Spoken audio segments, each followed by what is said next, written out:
Good morning.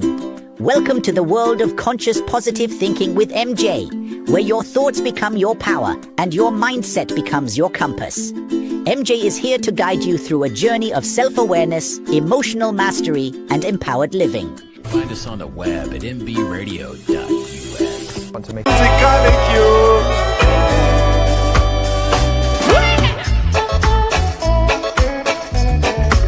reach out to touch your musical sound, no matter you young or old, God let the good time roll.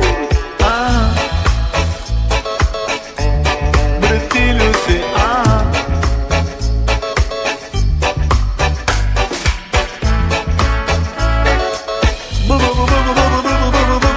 baby.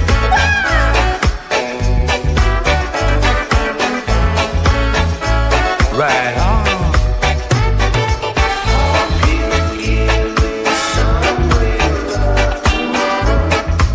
Can't wait any longer.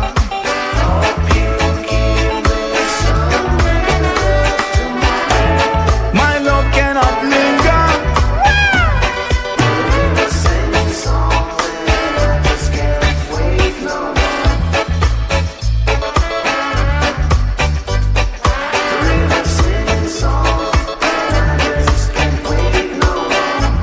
Hear the river whisper keenly. See no matter if you're happy, see no matter if you're blue. My love it a shine on for you. My heart it a bubble up for you. My love it a shining for you. It a shining for you. Hey you, hey you. It a shining for you. Say when love could never grow old. Love works, Mount Diamond and Pearl. Till it is a work on the top of the world. Hey, good morning, good morning, good morning. Welcome to episode number 66. Some of you know I have started my happy hippie trails of 2026. Why, you say? Because though I like to be on the chilly and cold side, and I absolutely love white Christmases, enough's enough. When there's so much to explore and so much energy to dive into and so many just beautiful things. And so my partner in crime, he has now proceeded and myself with our little Keystone Bullet. I'm going to hashtag Keystone Bullet. And we start our journey. So our journey consists of going to areas that have both photography sites and spiritual either vortexes or significance of indigenous, something that relates into my energetic world. And so we often, if you know us, we get in a car and we just drive. No, it doesn't matter. I mean, we could be in Pennsylvania, we could be in Florida, we could be here in Jamestown, North Carolina. And that's where we are today. We are right here in the beautiful Jamestown, very historical site, very historical for indigenous purposes, for photography purposes, and just, colonization of how it existed and why it existed. So beautiful thing is, I didn't even know really too much about Jamestown. I want to say until about 2000, maybe 16 or 17, my Florida family, who we've been together, when I first left Nellis Air Force Base, I went to Homestead Air Force Base. That was in 1988. And during that time, I was still under TDRL, temporary duty retirement leave, due to me bearing an illness caused by the injection. If you saw my stories, you know. And since that time, the very first person I ever met, his name was Steve Ursey. He was a physical therapist at Homestead Air Force Base. He was a tech, and he was working on my back and getting me stable and walking since my very first episode of my autoimmune and auto neuros. And we have remained friends ever since. In 89, 90, in that time frame, he introduced me which is now to his lovely wife, but it was his girlfriend at the time. Her name was Renee. And we bared children together. We went through all of our beautiful our young adolescence together. So we got in trouble and we had fun and we explored, but that relationship was gold. It was like the family I didn't have in South Miami. And when they left, of course, I couldn't stand it. So I had to always come see them and I had to be present. And they moved to a little place called Jamestown, North Carolina. Here's the funny part. It's taken them a little bit, but they literally replaced us with another Gonzalez family. And the family that she has, she is actually from Pennsylvania and her husband is Cuban, spelled as Gonzalez. And when she was telling us this, we were here in October, November. And she was like, I want you to meet our friends. We really enjoy our friends. And I said, okay, well, I would love to meet your friends. And I would love to be out there with them. And I looked and go, did you replace us? I'm like, their story sounds so familiar to Ozzy and my story. And she didn't really, like, it dawned on her. She's like, oh my gosh. And then all of a sudden her neighbor was from Pennsylvania and they traveled back and forth.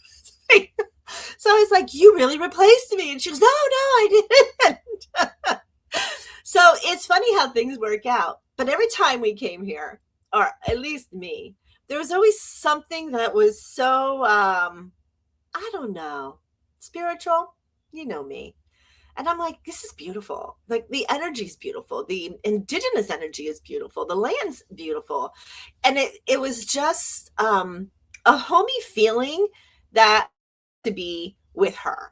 And for that matter, I enjoyed it. I enjoyed life. I enjoyed coming to see her. And it was my stopping pass point on my trail. So my Miami to Pennsylvania trail no longer was just straight up 95. It had to divert. We diverted to the west, always so that I could remain, even if it was overnight, even if it was just my travel stop. I didn't care because that energy of wanting to be with family was always there. And forever and a day, I stopped. I stopped here religiously. And then to find out that not only was I stopping here, but my chief senior master sergeant, who was my boss in RatCon, only lived like 40 minutes away now. I was like, oh, coincidence? I don't think so. Though my husband and I did try when we were leaving Miami. We tried to find a house here. North Carolina is not so nice with veterans. And you would think with Fayetteville, with the air base there, or the base in Fayetteville, that they would have a little bit more, but they don't, which is pretty sad. They don't really do a lot here with veterans. If you're a disabled veteran, they'll give you 20% off your taxes, where there's other states that give 100% off taxes. Now, we know this as disabled vets, and we know this due to state backing. So I chose not to live here. I chose, though it's a beautiful place, though it's high energy and everything's beautiful around it, I just chose not to live here at the time. Anyway, so now here we go. So now I'm semi-retired. I'm still doing my spiritual stuff and my husband's still doing his photography things. But I'm no longer brick and mortar. I'm no longer, a lot of you know that, a lot of our shops and companies, after COVID, we decided to minimize our life. It got to be very crippling for us, just due to the nature of what was evolving in the world. And for that matter, we chose peace, quietness, happiness, and solidarity. So we moved up to the mountain and we left Miami. But I still go down. His family is there. So this is our beginning of our journey, because the deal was we left Miami, but I'm not staying in the cold because I already did that. I grew up in Pennsylvania. I don't want to shovel snow. I don't want to stay in my house like a hermit little bear, even though I'm bear energy. I didn't want to hibernate. There's times I want to hibernate, but not for 3 months. And not when there is so much to explore in the United States or overseas during these winter cold months, where you can actually figure some things out and, clear your minds, and maybe, just maybe, you might find a spiritual vortex or an area where you just feel very energetic and like almost to say, I think I've been here before. And when that happens, that's beautiful. When that happens there, that's a beautiful, beautiful thing. So if you are anywhere near Jamestown, North Carolina, stop in. Stop in, because there is going to be on this episode so much information, from historical Indians to landmarks of Quaker colonizations, Revolutionary Wars, trade routes went through here, and even paranormal. So there is a little bit for everybody. Photographers, we're going to go into Pilot Mountain for the photographers, and the hikers and the trail climbers, which is just absolutely beautiful. So we are going to now listen.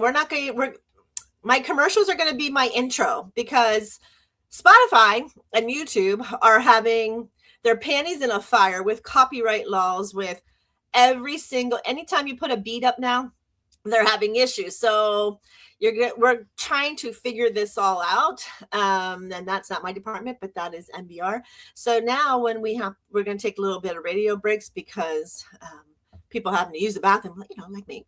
And so that's going to be. So instead, what I'm going to do is we're just going to put this little music in the background so that we have fun and we're popping, and we can continue our journey into Jamestown. So this is our first episode of Happy Hippie Trails 2006, and this is 66. It's the snowbird season, SBS, in Jamestown, North Carolina. Here we go. So first thing we got to do is we got to do what 66 is. What is 66? 66 is a great number. It all boils down to, does anybody guess? 6 plus 6 is 12. 1 plus 2 is 3. That's right. Numerology 3 or angel number 3. I choose angel numbers, not numerology. I keep saying this. So here we are. Number 3. The number 3 represents the law of the triangle and is considered the most sacred and holy. The angels want you to know that a highly evolved guide, such as an ascending master or a saint, is supporting you and guiding you on your path. Our path. Right? At this point in time, these hippie trails, always, when my husband and I drive, we always find something. We find something glorious, something magical, and this is how I feel. And not only that, number 66, it is an angel number containing a mirrored number. It's mirroring each other. That 6 and that 6. Pay great attention, as this number is a call for deep introspection on its messages.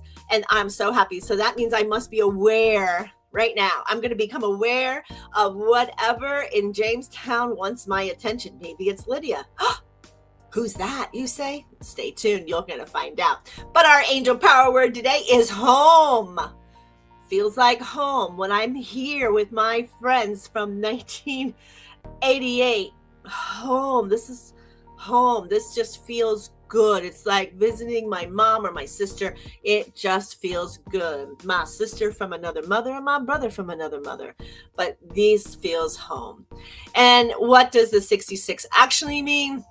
It's a very important to maintain a very high energy within our home so that you feel calm and you feel relaxed. Clear your house with sage regularly and place rose quartz specimens throughout your home to maintain a harmonious energy. We just did the gridding class, so you out there listening about that gridding class, it's telling you black tourmalines, it's telling you rose quartz, it's telling you the stones that we were talking about in that class. Black tourmaline can also be used around the house to create a protective grid. Angels will guide you to perfect placement of all your crystals. Just ask for that assistance. So when you come into your friends, and maybe sometimes when you're with your friends, maybe there's some bullshit going around, and here comes energetic clean and Mary. Get out my way, I'm gonna clean it. And so those of you who know me, you know how I work, and I don't work with things that don't align. If they don't align, then we either balance it or we remove it from our life, or we just let go. And that is all parts and parcel. So, folks, we woke up here in North Carolina at 31 chilly degrees here in our little Pearl 2 camper, and to the point where you can see I have red here because I have a red fireplace right here beside me. Can I see? How do I show you this? This is so cute. Visual effects here. Let's just go to nude. You can see I'm in my camper. Let's get the screen off here so you can see. We'll go to none. Look, and there she is. Right there she is. She's so pretty. But we definitely, we had to use it because we're not plugged into one of those 50 amp powers for our heater in here. So I have a little space here because it was 31, and every time I was speaking this morning trying to get my studio set up, there was like what do they call that, the condensation coming out of both ends. It was like, ooh, doggy. It was up there. Okay, are you ready? Are you ready to hear a little bit about Jamestown? Because here is a very clear, historical, grounded little narrative of Jamestown, North Carolina, particularly caregiving to its Native American roots. That's what I love. Revolutionary War, cotton pickers, we all know, we already heard about it. And this is with no political framing and no speculative claims. I'm not going there. What I'm going to go there is the energy that holds this land together. And for that reason, I absolutely love this little area that my beautiful extended family has picked. The land is in Guilford County. If you've never heard of Jamestown, North Carolina, the land now is bordered into Guilford County and is the home of indigenous people of the Piedmont region. So if you study indigenous and native land people, you would want to look up the Piedmont region in this area. The area was also dominated by a single large tribe,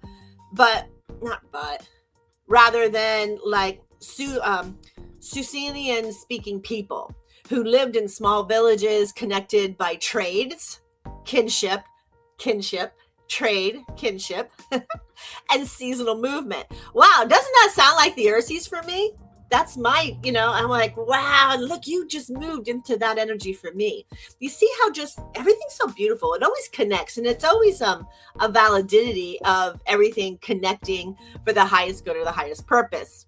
So the native groups that were here were the Sherwa, one of the most significant indigenous groups in the central Piedmont societies. They lived among these rivers that are here and the fertile lands that were very active in trading.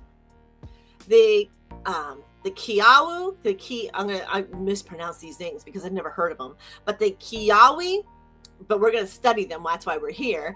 Located primarily in Randolph County, but they moved through and utilized these lands near present-day Jamestown. The Saponi and the Tutolo, they are closely related to the Suwannee groups who also traveled and settled throughout the Piedmont region.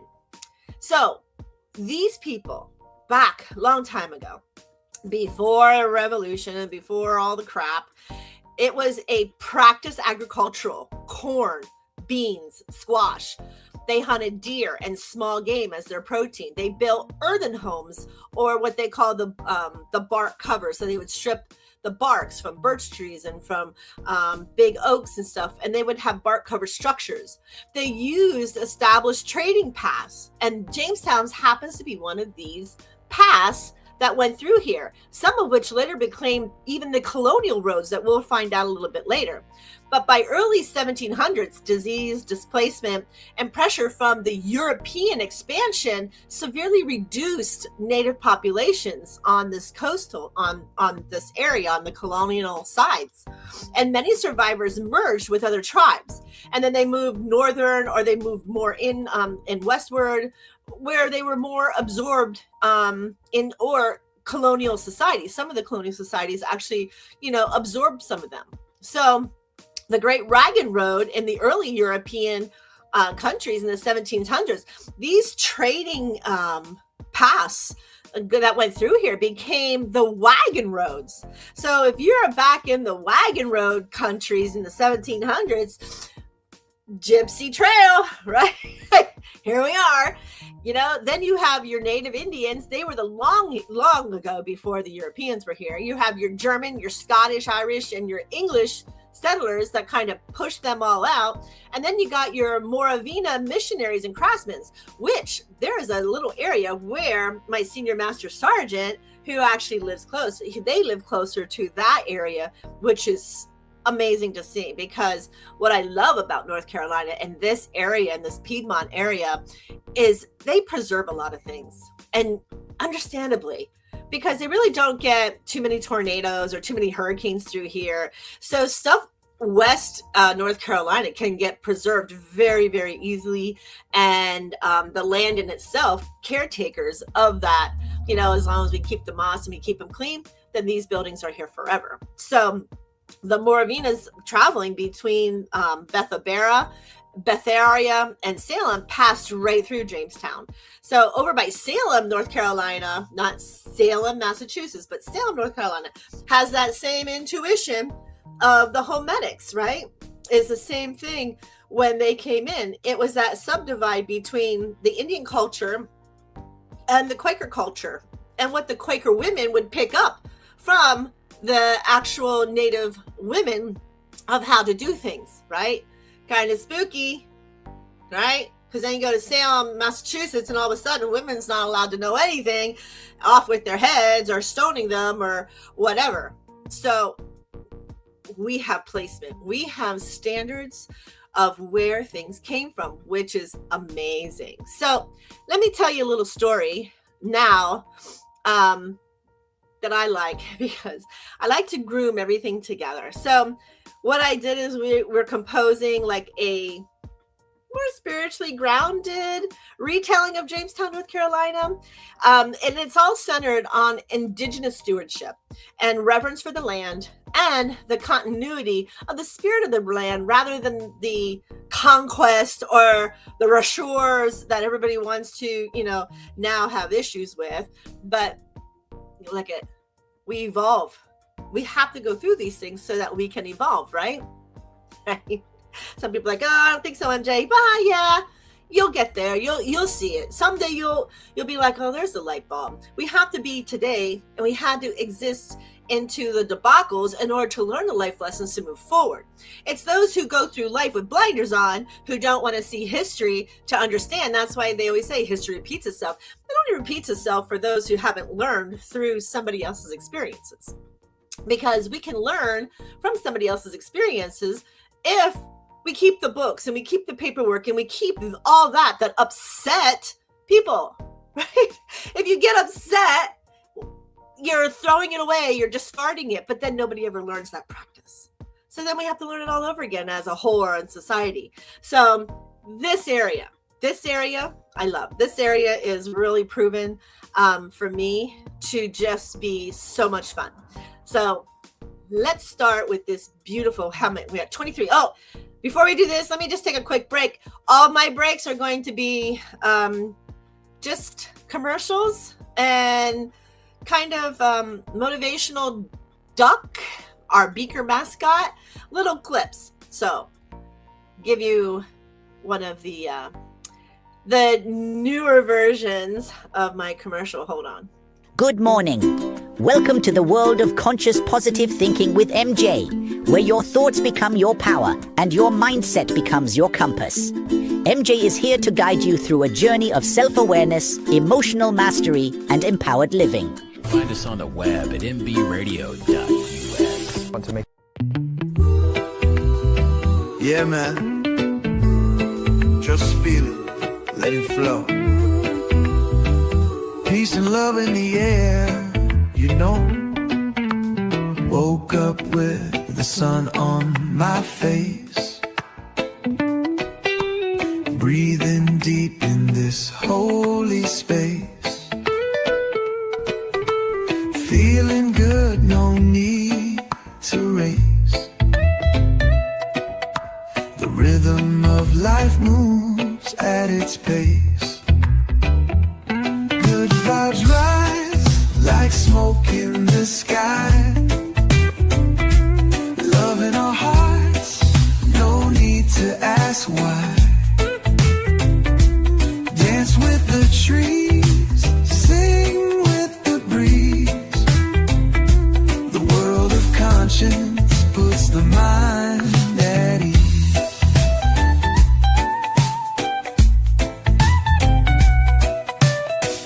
Colors swirl in my open mind. Truth and joy in the thoughts I find. A smile's the cure, a word's the key. Positive thinking sets you free.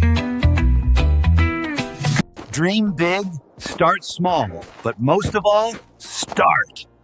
Whenever things get rough or it feels like you're at the edge, remember this: storms pass. Tough times don't last, but tough people do.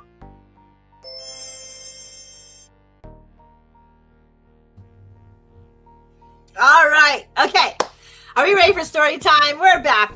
I hope you enjoyed Miss Amber of the podcast Into the Weeds.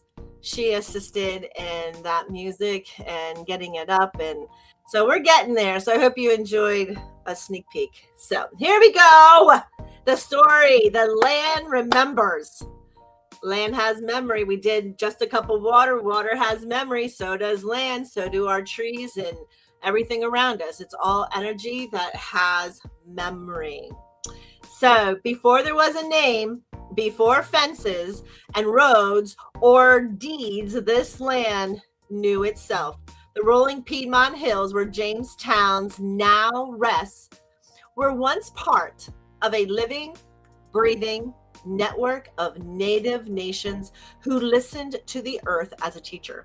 The people did not own the land, they belonged to it. There's a difference, right? We don't own it, we belong to it.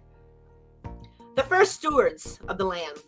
For thousands of years, the Sewanee-speaking people, including the Shirals, the Kiwa, the Kawati, the Saponi, and the Tortellos, walk these fields, forests, and waterways with intention and respect of the land.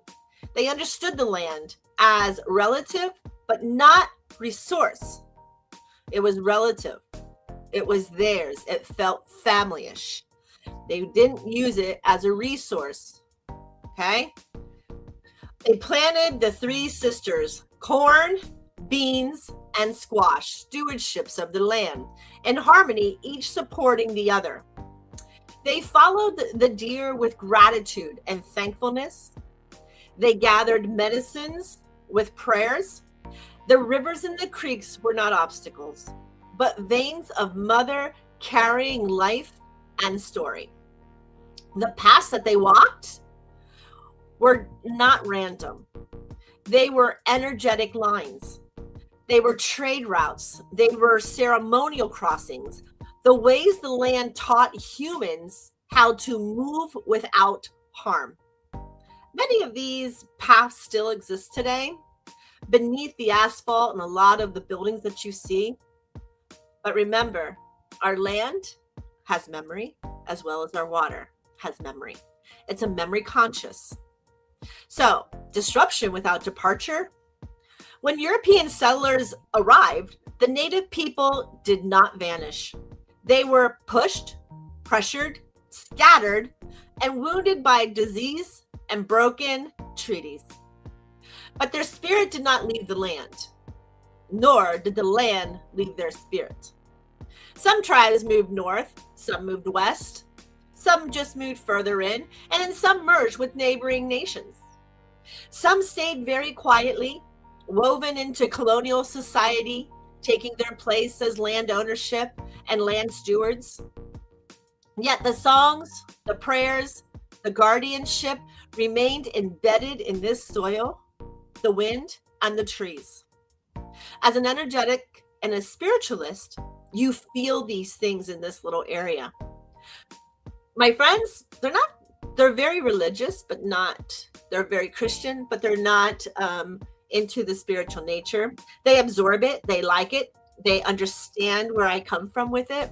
And they always point things out for me. MJ, check this out.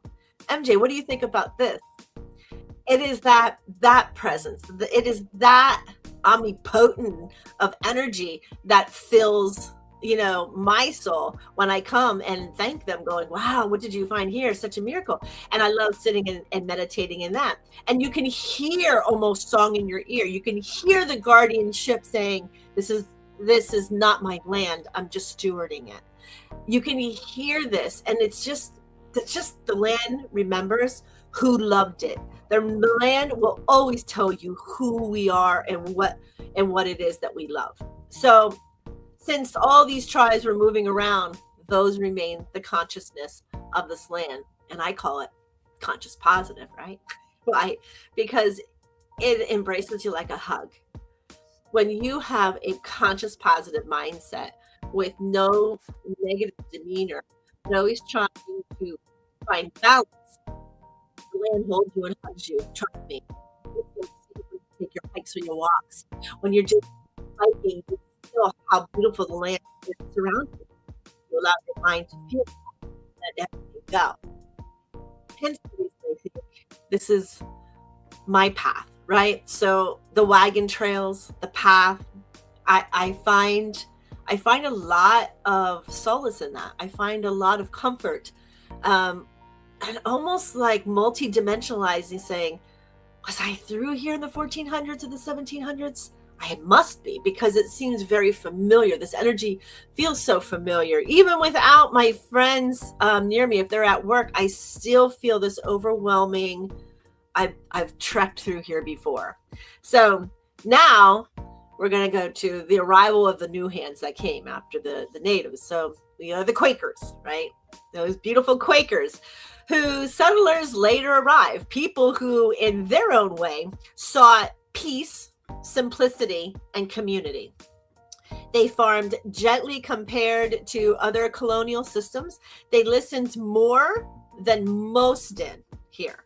And unknowingly, they built upon the ancient wisdom that was given as those indigenous natives merged in with the colonizing Quakers. They were teaching them about the land and the stewardship of the land. So they were settling near the waters, honoring the seasons, and living close to the earth. What a balance. Do you think in today's world this could have happened? People don't know how to balance today. You come in and you're treated like an import. You're treated like, you don't belong. And then you get into these cliques. This isn't what happened here in this beautiful place called Jamestown. That's not what happened. These Quakers, some of them forcibly kind of were nasty, but not all. Like you said, there were some Quakers, especially here, who invited and wanted the knowledge of the natives and wanted the knowledge. And they were so proud of stewardships of the land to teach how to protect and govern this land with such honor and such understanding. And you feel it. Well, if you've never been to Jamestown, North Carolina, you feel this presence. You feel that within your soul. Jamestown grew slowly, not through denominations, but through continuity. When you continue the sovereignship and the stewardships of anything, you have a continual healthy presence that will be, the longevity just exists. And so mills rose where water already knew how to flow. Roads followed native trails, so they became the wagon trails. Homes stood where the land already welcomed life. So was it a disruption, or was it a balanced, aligning merge that we desperately need in this world today? Learn about this. It's an amazing culture to be able to merge. The unbroken circle today, Jamestown is a modern town, but it's also ancient grounds. And walking on these trails and some of these beautiful historical marking sites, you feel it very, very, very well. You can feel it, even if you're not a spiritualist. You can stand there and you're like, you can see it. You can feel how the people were. And I love that. You can find the same thing in St. Augustine. You can find them. I mean, stick with our happy trails here, because these are the types of places that will take you. And we're going to give you some of those insights. All right. So every sunrise still touches the same hills. Every rain still feeds the same roots. And every child who walks this land is walking with the ancestors, this ancient native ancestors. They may not see them, but they are never alone. And you feel that. As an energist, when I'm here, I smile a lot because I always feel a presence. I always feel something, or I feel a hand. It's it's, to me, I love it. I'm like, thank you. Show me what you want to show me, because they know the land. I'm just a visitor at the moment, a visitor who cares about their land and wants to just feel that energy. They know that. They're quite with it. The descendants of the original peoples live on through the revitalizing nations, such as the Apache Band or the Saponi Nation. And the Saponis and the other who continue to honor their lineage, their language, and their ceremonies. So indigenous stewardship is not past tense. It is a present awareness. There's that word again. To be aware of energy such as that is stifling. It's beautiful. Good morning. And it is just a delightful energy to say, oh my gosh, may we be as one. And that is what life is about. Joining, merging, and life being as one. So as a living acknowledgement, to live here is to be a temporary guardian, not an owner. It's not about owning. It's about predicating. It's about having. It's about loving. And it is, I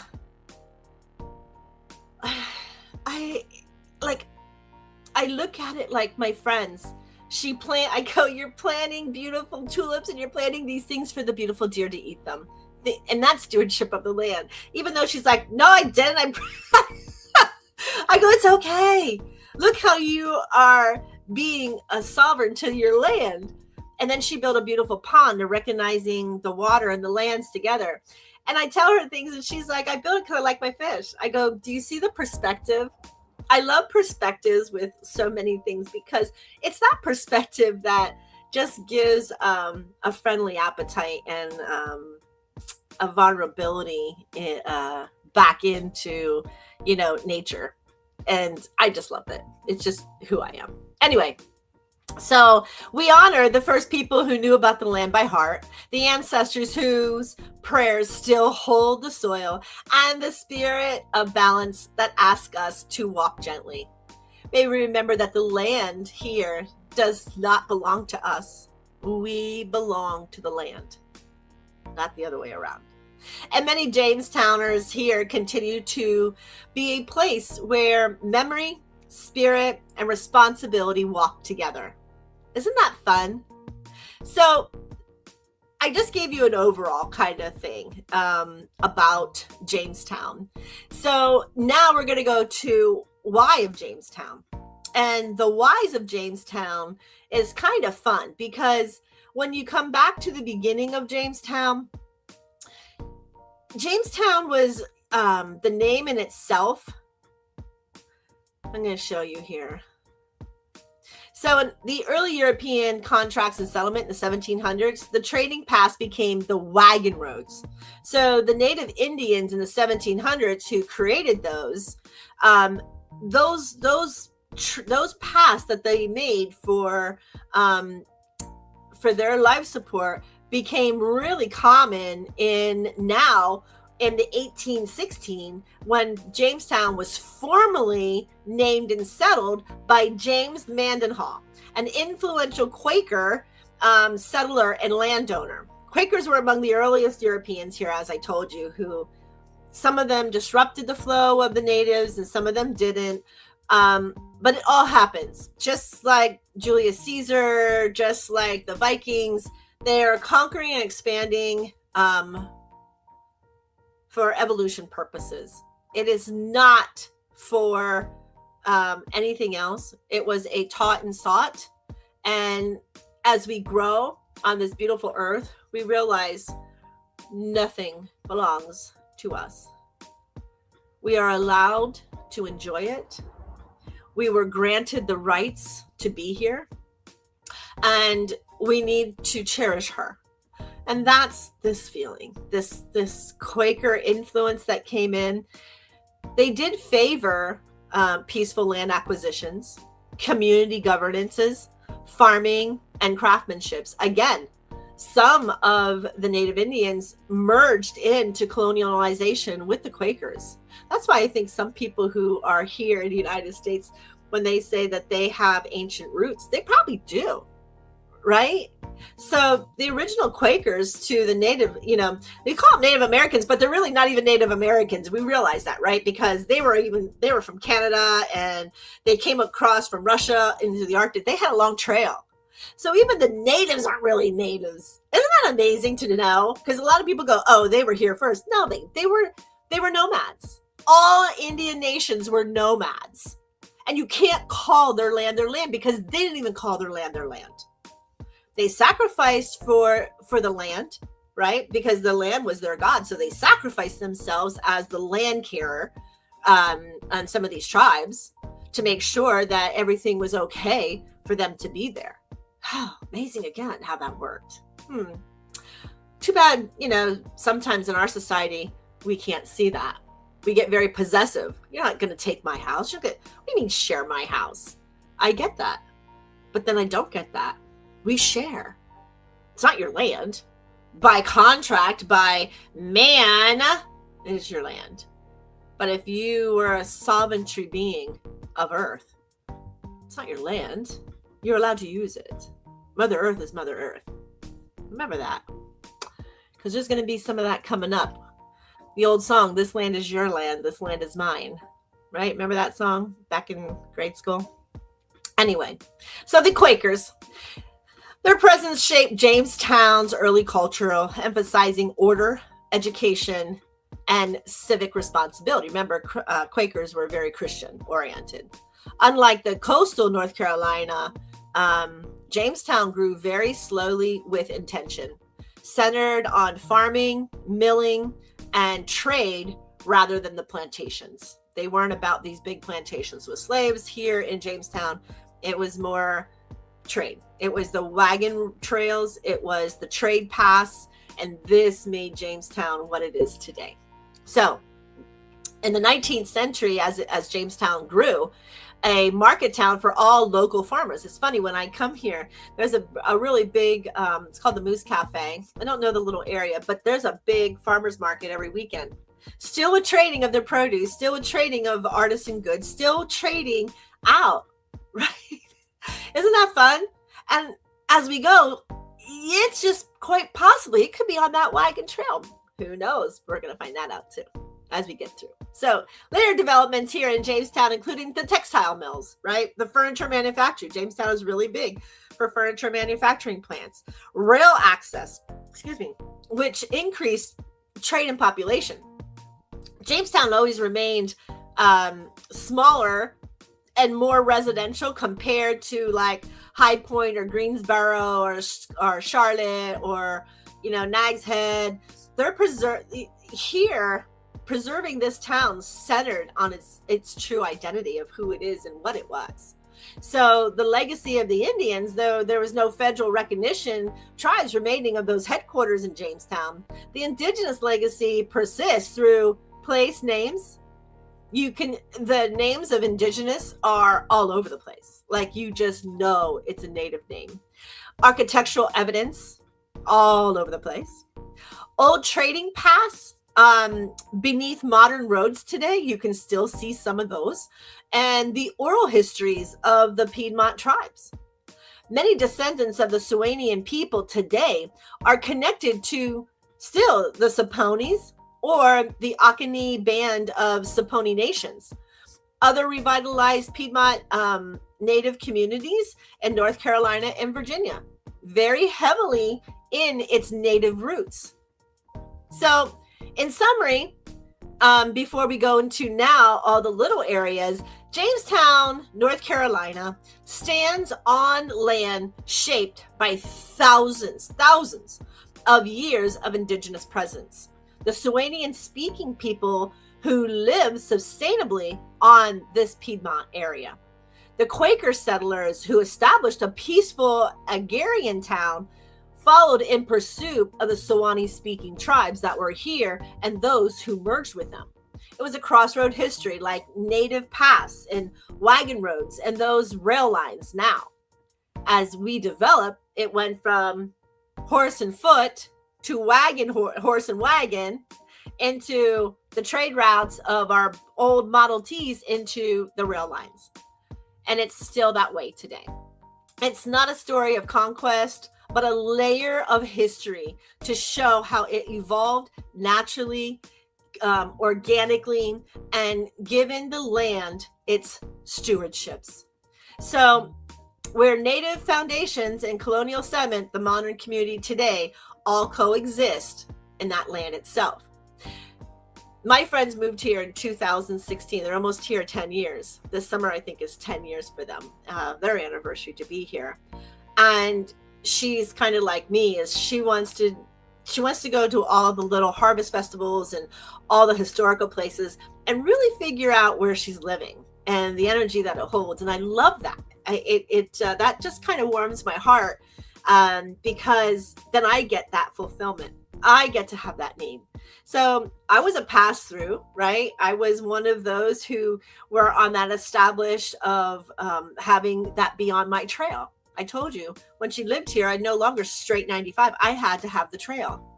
And every time I came, I learned something new. And I felt the energies. So for this, I think this was an energizing portal for me, this little town, for whatever reason, with those beautiful Suwanian landowners. And so at that, we're going to take a break. You're listening to my show here on the beautiful Military Broadcast Radio, or mbradio.us. You can find us on all streaming platforms. And my show here is called The World of Conscious Positivity. We're going to take a break for the next 3 months. I'm going to take you on my happy trails. And maybe we might learn something, and maybe we can cross-reference to energies happening today, like land. Sovereignty of land. It's a thing. It is a thing. I promise it's a thing. All right. Let's go to a motivational quacker rapper. And now we're going to see some calm water since we climbed the mountains, and then we're going to go from there. We'll be right back. Even ducks know the calmest waters come after the storm. Whenever things get rough or it feels like you're at the edge, remember this: storms pass. Tough times don't last, but tough people do. The station where our veterans' voices are heard. MBR Talk. Hey, thanks for supporting our channel by watching and listening. Find us on the web at mbradio.us. All right, here we go. Now I'm going to go ahead and I'm going to start putting some things up on the screen with a screen share so that you can see it. And we're going to start with the Mendenhall home place. We're going to share this right now. Okay. How about we just go straight there? All right, so here, the Mendenhall home place. You can go right to Mendenhall home place, serving the present by sharing the lessons of the past. Mendenhall home place represents the legacy of the small community of Quaker tradesmen and farmers who actively opposed slavery, promoted education for all, and labored to create a life of peace and simplicity in the midst of troubled times. The authentic Quaker homestead features several early 19th century structures, including the Richard Mendenhall House. It's a centerpiece of Jamestown's history. This historic Quaker home and farm was built around 1811. It still stands today by the earlier settler Richard Mendenhall. It includes the farmhouse, the barn. You can see the farmhouse there, the barn, store. There is a store down there. You can see them. Schoolhouse, the well house is over here. You can see all of them. They still exist today. It's a rare false bottom wagon, which is associated with the Underground Railroad lore. The site interprets local life, Quaker traditions, and anti-slavery activism in the early 19th century. So you know that some of these, and underneath there were little caverns and holes. This was a tanning table here, and this was a false bottom wagon. So the false bottom wagon held the escapees for slavery, so they didn't captivate them. This was on the other side here, the lower bunk barn door. And then, of course, you have the schoolhouse there. This was the black walnut leaves. They were so prestigious in medicinal purposes. Here's your walnuts and your dried yarns that they put out for you. This was the hall room fireplace that still exists in the house here, and the mandala home, and of course the bank barn. So this was really a fantastic place to visit. You can actually feel the Richard Mandel energy in there. You can feel the happiness of the slaves, that they were no longer captive, and that they were trying to actively oppose it and do things to photographer people out there. Excellent architectural detail, period buildings, interpretive exhibitions, and photo-ready gardens and landscapes. So all of these were there at, let me on the screens today, so you just got me. Anyhow, so we have the Mandel House, really in Jamestown, really is the point central of the Quakers coming in 1811, showing the architectural trade and assisting indigenous and slaveries all the way around. So that helps to make here in beautiful Jamestown. So the next one we're going to go to, it's called the Oakdale Cotton Mill. Let me see if I can't get that one up for you. Let me see.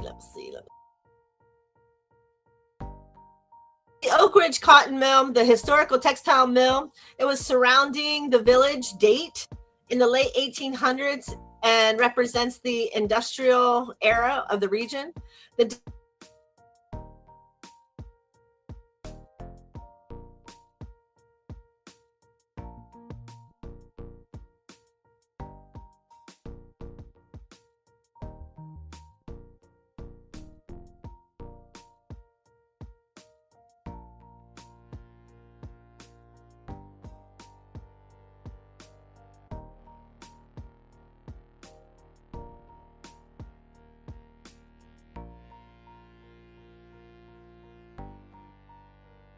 right to the Ragsdale Farm, or what people call the Magnolia Farm.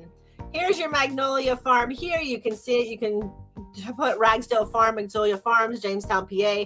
It's a historical farm complex. So those who love horses and the spirits of the horses of our natives, this farm is big time. It kept the equestrian, it kept that fairy world energy, it kept that motivational energies going. And the Ragdale Farm, the complex encompassed the 19th century and the 20th century agricultural buildings, including barns, granary, tenant houses, and landscapes. I have not been here, but from what I understand from a lot of different energetic people, that the farming area was the same farming area that they were using with the indigenous tribes, with the gathering of all their horses. So it's funny how the evolvement of the early 15 to 1700s are still evolving in our 21st century today.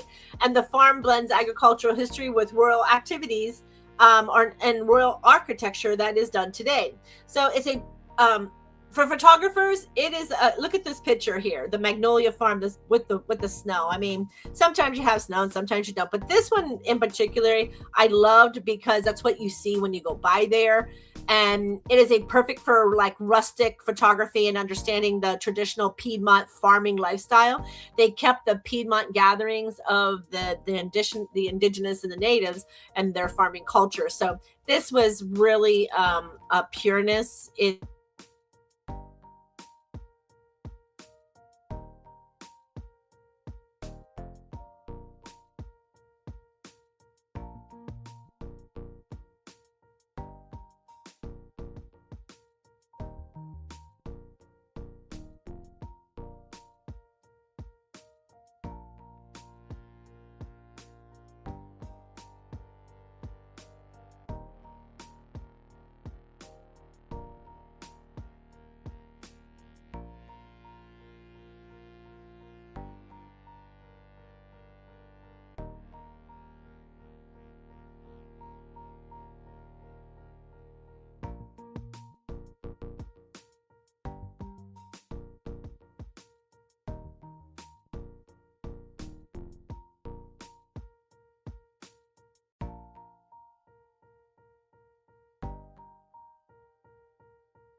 Life is like a duck. Tough times don't...